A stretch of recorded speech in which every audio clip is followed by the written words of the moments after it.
আজকে আমার হাতে খবরের কোনো অভাব নেই, সব কটি ইন্টারেস্টিং খবর, কোনটা ছেড়ে কোনটা নিয়ে ভিডিও বানাবো। তাই সব কটি নিউজকে একত্র করে আমি একটি ভিডিও বানাতে চলেছি। বেশ কয়েকটি নিউজের হেডলাইন শিরোনাম আপনাদের সামনে পড়ব এবং আপনারা বুঝতে পারবেন। প্রয়োজনে আপনারা সার্চ করে পুরো খবরটি পড়ে নিতে পারবেন, আমি জাস্ট হিন্ট দিয়ে যাচ্ছি। তো প্রথমে আমার হাতে যে খবরটি রয়েছে সেটি হচ্ছে, পরলোকে পাড়ি জমালেন মহাকাশে কোরআন তিলাওয়াত করা আফগানিস্তানের প্রথম নভোচারী। তিনি আফগানিস্তানের প্রথম নভোচারী যিনি মহাকাশে কোরআন তেলাওয়াত করেছিলেন। কেন্দ্রীয় মন্ত্রী কিরেন রিজিজু ইন্ডিয়ান এক্সপ্রেসের একটি কনক্লেভে দাবি করলেন যে ভারতবর্ষে ধর্মের নামে কোনো ধরনের সহিংসতা হচ্ছে না, কোনো ধরনের হ্যারাসমেন্ট কোনো ধর্মের সম্প্রদায় অন্য কোনো ধর্মের সম্প্রদায়কে করছে না।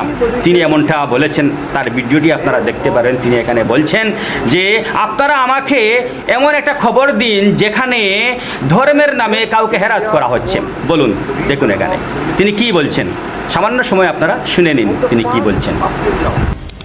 I have asked one question to those who say that minorities are unsafe.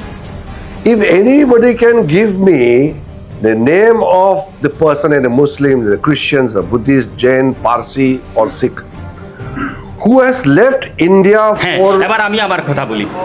এবার ঘটনা হলো যে কিরেন রিজিজুর এই ভিডিও সামনে আসার পর অল্ট নিউজ গুনে গুনে প্রায় 1 ডজন খবর দিয়েছে, এমন খবর দিয়েছে যে খবরগুলো ভিডিও সহ তারা দিয়েছে যে প্রত্যেকটাতে কোনো জায়গায় যে ধর্মের নামে হ্যারাসমেন্ট করা হচ্ছে, কখনো জয় শ্রীরাম বলানো হচ্ছে, কখনো বলা হচ্ছে দেশ থেকে চলে যাও, এরকম অল্ট নিউজ দিয়েছে। এটা আমার কোনো বক্তব্য নয়, গুনে প্রায় 1 ডজন নিউজ দিয়েছে।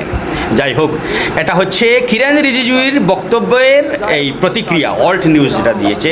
এরপরে আমার হাতে যে খবরটা রয়েছে সেটি হচ্ছে, 2 বছর পর অবশেষে বাংলাদেশে ফেরার ইচ্ছা প্রকাশ করলেন শেখ হাসিনা। প্রাক্তন প্রধানমন্ত্রী 2 বছর ধরে তিনি ভারতে নির্বাসিত রয়েছেন।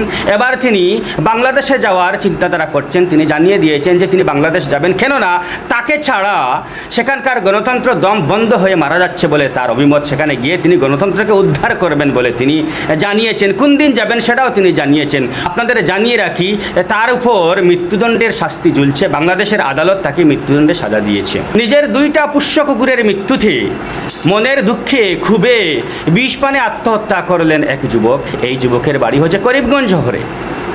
আপনারা দেখুন, তার এই মৃত্যুতে অনেকেই শোক প্রকাশ করছেন, আমরাও শোক প্রকাশ করছি যে নিজের 2টা পোষ্যের মৃত্যুতে তিনি এতটাই ভেঙে পড়েছিলেন যে শেষ পর্যন্ত মৃত্যুর পথ তিনি বেছে নিলেন। সেখানে গিয়ে তিনি তাদের সঙ্গে সাক্ষাৎ করবেন বলে তিনি জানিয়েছেন এবং তার সুইসাইড নোটে তিনি বলেছেন যে তার মৃত্যুর জন্য কেউ দায়ী নয়, তিনি এই কারণে মৃত্যুবরণ করেছেন যে তার 2টা কুকুর পোষ্য অতি আদরের, তারা মারা গেছে। এনসিইআরটির 9ম শ্রেণীর পাঠ্য সমাজবিদ্যা বইয়ের মুখবন্ধ থেকে বাদ গেল সংবিধানের মুখবন্ধ, বাদ গেল ধর্মনিরপেক্ষতাও।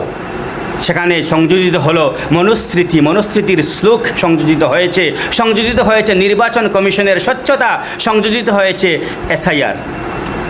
এ নিয়ে বিতর্ক দেখা দিয়েছে।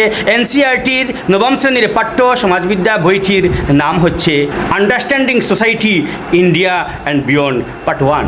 সর্বশেষ খবরটা হচ্ছে যে যানজটের কারণে অত্যধিক যানজটের কারণে বিরক্ত হয়ে গাড়ি থেকে নেমে ক্লাব এবং দোকানগুলোকে গুড়িয়ে দেওয়ার হুমকি দিলেন একজন বিধায়ক। এই হচ্ছেন বিধায়ক, এটা হচ্ছে তার ছবি। তার নাম আমি জানি না, জানার ইচ্ছাও নেই। আপনাদের জানা থাকলে আমাকে জানাবেন।